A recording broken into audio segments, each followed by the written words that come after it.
Hi everyone. I've been very busy trying to get some drawings done for some upcoming demos, and I wanted to update you on them because some of these are going to be pretty extensive. Here's just one of them. This is a motorcycle engine that's pretty much all chrome, and it's going to be reflecting everything around it, and it's going to be a pretty intense, detailed painting. So to update you on some of these paintings that are going to take probably anywhere from 60 to 80 hours of painting just to get them done, not counting the video and editing. So if I start dropping demos a little bit further apart, then I want you to know why. Because otherwise, I'm going to try and do some little ones in between, but I have a couple of planned right now that I definitely want to get to. These I need for myself. And they are this engine, and I'll show you the photo right now.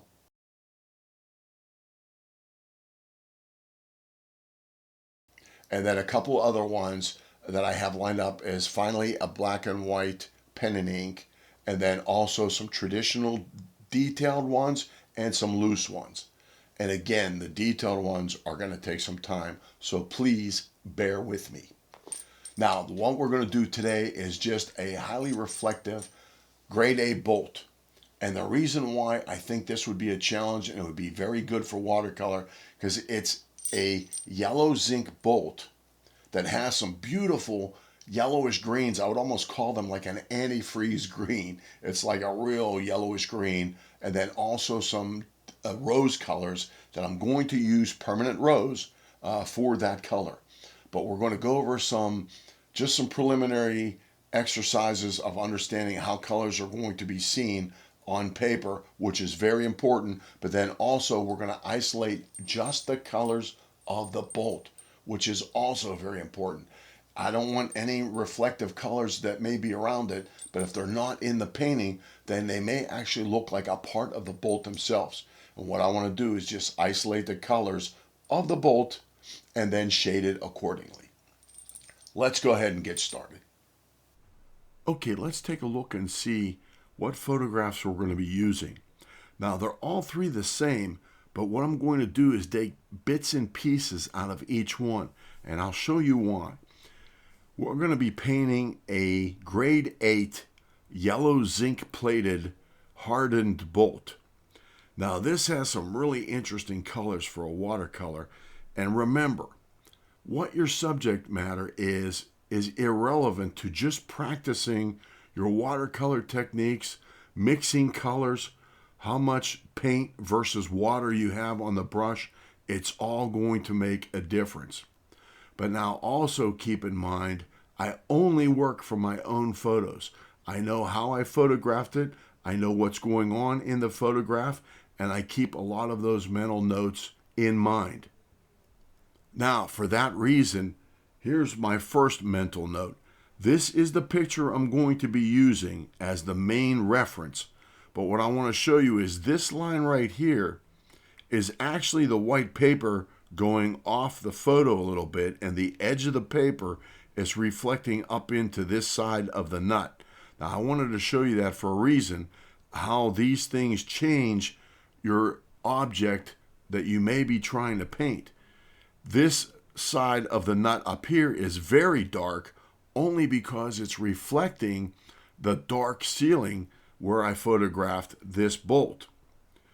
I want these lines over here and here. I want to try and put some of those in, and then also some of the detail with this particular shot, especially the threads. But let's go to another photo. And here is that, when I turn the bolt a little bit more, here is that line even more so now. So I don't want to put that line in because that's just reflecting the edge of the paper. This is the edge of the paper from here down, and then from there up is just all the dark surroundings. What's my point? When I'm painting reflective objects myself and I just want a true to life illustration, I have to be careful with what the object is reflecting. If I put real vibrant reds or real vibrant blues in this, what it's going to look like is, if it's reflecting something around it, that's fine. But if I don't have any of those colors in the painting itself, then it's going to look like that blue is a part of the bolt and not reflecting something around it. So because it's reflecting the paper here, I want to make sure that I make those colors all around, because what I'm trying to do is in my next photo. And that is this right here. This edge right here is actually just a white sheet of paper that I was holding over the bolt to reflect light down onto this part of the nut. So now that it's illuminated using a reflector, I'm getting a completely different effect on the bolt itself, only because I'm using artificial light to illuminate areas that may have been reflected very dark only because they were reflecting the dark ceiling. So if I want just a true to life bolt as is with a little bit of dramatic lighting to just show a 3D shape more than just straight on lighting, so to speak, then I have to make sure that I be careful not to put in any of the reflected colors that may be around it. Otherwise, that reflected color may look like it is actually a part of the bolt and not just reflecting something around it. Let's go ahead and get this started. I already have it drawn out. We'll go right into the painting. This next exercise is very important for traditional watercolors. I'm going to give you 3 different effects on how to put down paint. We'll put down a layer of Winsor yellow on dry paper, Winsor yellow in a sporadic way on dry paper, and then I'm going to also mix Winsor lemon with the permanent rose wet on wet. This will be 3 completely different effects depending on what we want our end result to be. Now putting down the Winsor lemon, mixing in the permanent rose. The permanent rose is going to be against the white paper also, which will give us a different effect. Let's take a look. Okay, let's see what we have here. Now we could easily see that what happened was when I mixed the permanent rose on top of the Winsor yellow while it was wet, then the permanent rose is also going to be settling up against the white paper. So that's going to give it a more vivid red where the red is dominant. But what happened over here is when I dried the yellow real good first, then put the permanent rose on, you could see it has more of an orange cast than compared to over here. That is because the light is going through, reflecting off the white paper, through the yellow layer, and then through the permanent rose layer. So you technically have yellow light going up through the permanent rose. Here, both colors are sitting on top of the paper because they were both wet as they mixed. This one, it's the same thing. Where I left the white of the paper, you can see where the permanent rose is much more vibrant as the true permanent rose, and then everywhere else it gave a diffused orange like over here since we dried this yellow also. Now, what can we get out of this? Number one, you're going to get completely different effects if you mix your colors while they're wet. So a lot of times if you want to build up layers, make sure that the previous layers are thoroughly dry. Otherwise, you'll just keep lifting them up and you'll keep making a mess. That's usually what happens when I see a lot of new students in watercolors that are not patient enough to make sure the watercolor previous layer is dry, especially if you don't have a dryer. This one, if you want to build up textures, then you also have to make sure the previous layers are dry. And then this one, if you want to make sure you have snappy red, then we have to make sure we don't put yellow everywhere and then try and have a snappy red over top of it. In transparent watercolors, it is very important that you will see every layer of color you put down for the most part. Unless it's really thick and opaque and a dark color, it may block or hide previous layers, but for the most part, when you're working in a transparent way, every layer you do means something. So in other words, we got to plan and we got to watch and see where our colors are, that if we need a vibrant red, then we want to make sure we're putting it straight directly on top of the white paper. Let's go ahead and start our bolt. Okay, let's take a look and see where we could start. It looks like we'll just start simple. Remember, I'm going to change this plane and this plane up here and make them a little bit lighter than they are in this original photograph. And then also we could see that there's a reflection going right across here of the nut itself. So I'm going to put that in, and then there's a ton of texture throughout the bolt, and the hard reflections that are the light reflecting off of the ring right in here and then right over in here, I'm going to tone down just a little bit and add some color back instead of leaving it pure white. But I'll do that later because I might leave just a hint of real subtle color just to capture the yellows, a little bit of greens, and some of the permanent rose. And then also maybe even a little bit of cobalt violet over in here. Let's go ahead and start. And we'll just start with the yellow, and we'll be safe up on top. To just start with yellow. I'm using a fairly small brush. And then anything up here could go darker. What I'm also going to do is probably just leave the background white and not paint a background. And I'm going to paint up to this, and then it would be safe for me to paint a real light gold. I'll mix that in with a little bit of yellow. I have to watch over in here where I'm going to leave the white.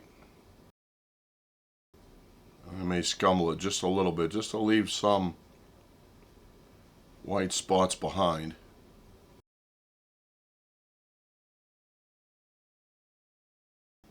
And certain places, not too much here, I can add some of the other colors while it's wet. But I don't see too much mixing right here. That's it for that. And then I'm going to put some permanent rose down in here. And we can even add a little wee bit of blue to our gold or yellow, just to give some hints of green, but we could put that on after the yellows. We could put a ton of texture real tight in this.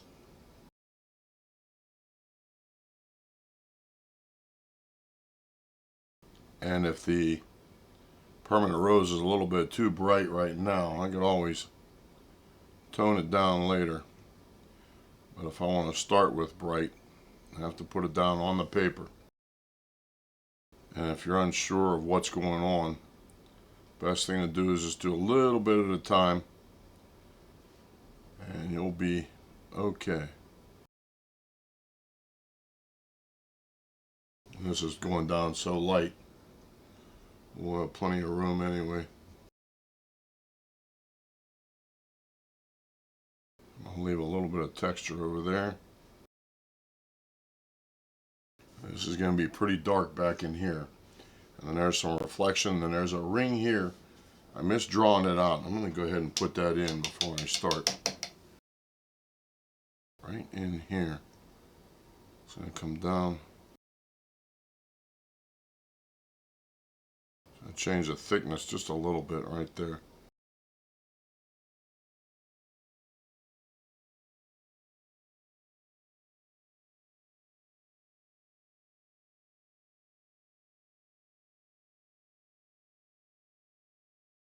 A little bit pointier brush.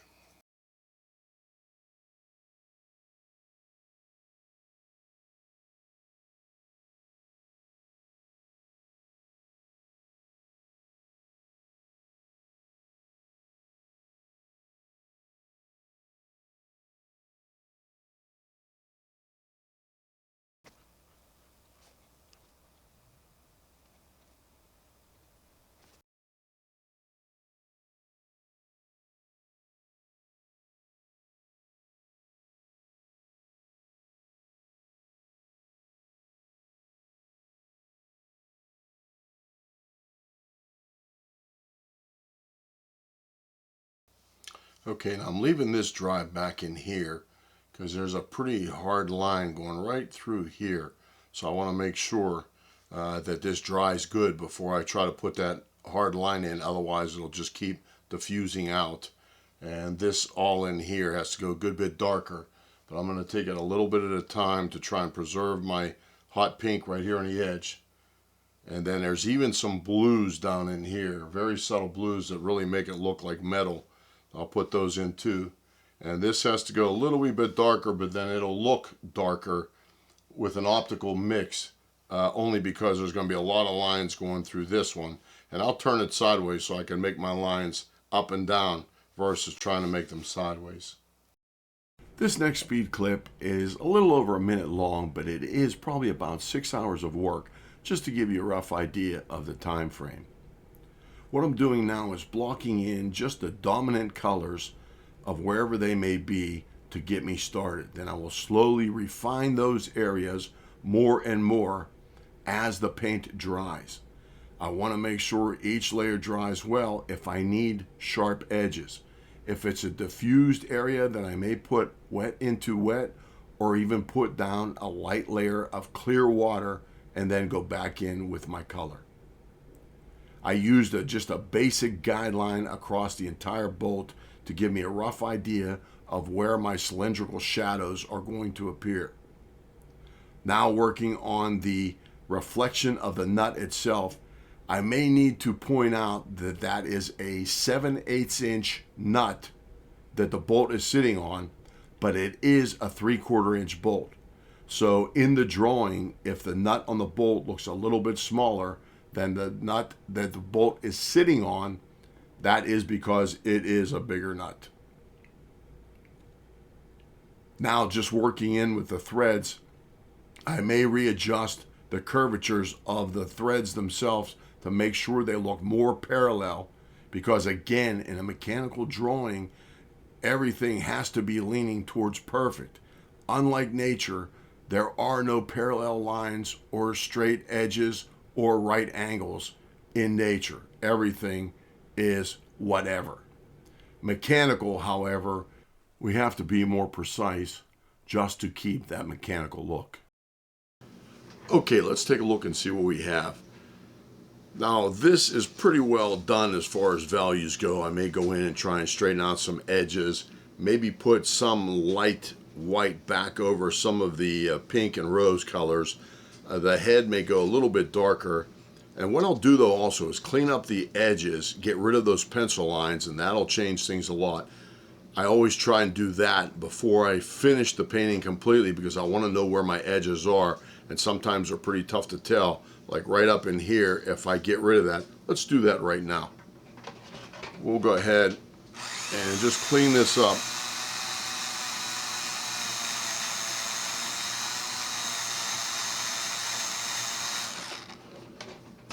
And with that done, then what it'll do is it'll give me a really good idea of what my edge looks like without pencil. Then I could go back in and straighten out if I want to, or just clean it up just a little wee bit.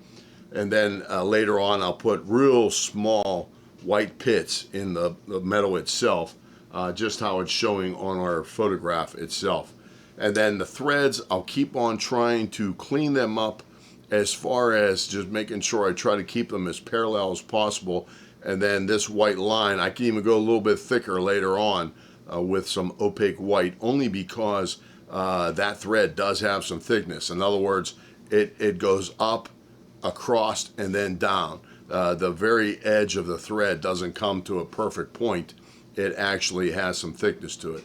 And then the lock washer and the two nuts, I'm just starting to block in. So I will definitely take those and finish those up also. And then what I'll also do is lightly draw just where my shadow is going to be, a real light pencil line, and then I'll over wet the area past the pencil line, and then drop in a mopped coat of probably like a neutral gray. I can lean it a little bit towards blue. It will be a nice cooler effect compared to all the warms in the bolts and nuts themselves. Then that way the coolness will look more like a shadow. and that's it. Once I mop it down on a wet paper and then leave it soften out and bleed out, that's it. I won't do anything more with it. I'll get one stab at it, and what I'll do is I'll test the value of my shadow color on a blot paper and then put it down, leave it run out, and that's it. Let's go ahead and finish this up. Just a quick word about product illustration. It's just a bolt, but I still had to think of all my layers of paints, how I'm going to put them down, and what sequence I needed to do it. What I could leave myself towards the end with a little bit of white touch-up. It all goes back to the exercise we did at the beginning of this demo. How the colors are going to layer down on the white paper and whether I need to dry each layer or not. If I need a straight edge, it has to be dry. If I need a soft edge, I could either work wet into wet or just put down a clear layer of water and then go back in with my color. So what's my point? Whatever object you want to paint and however you want to paint it, it's just going to be all about planning. Once you get started, keep going, take your time, and plan things out the best you can, and I'm sure you'll learn something from every painting you do. Let's take a look and see what we have. Okay, this is about it. I'm going to go back in and just retouch this right here. This line is a little bit too strong, and it's starting to look like a stripe to me instead of a very subtle highlight. So what I will do is go back in and just mix up some of this paint right here. And I want to put a little wee bit more brown to it.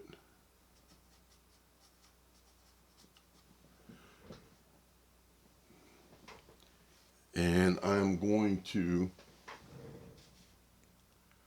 just put a little bit more paint just to tone that line down. Just a little bit. And I'll feather it out, scrub it out, whatever term you want to use. And that looks a little bit better already. Just a very simple touch.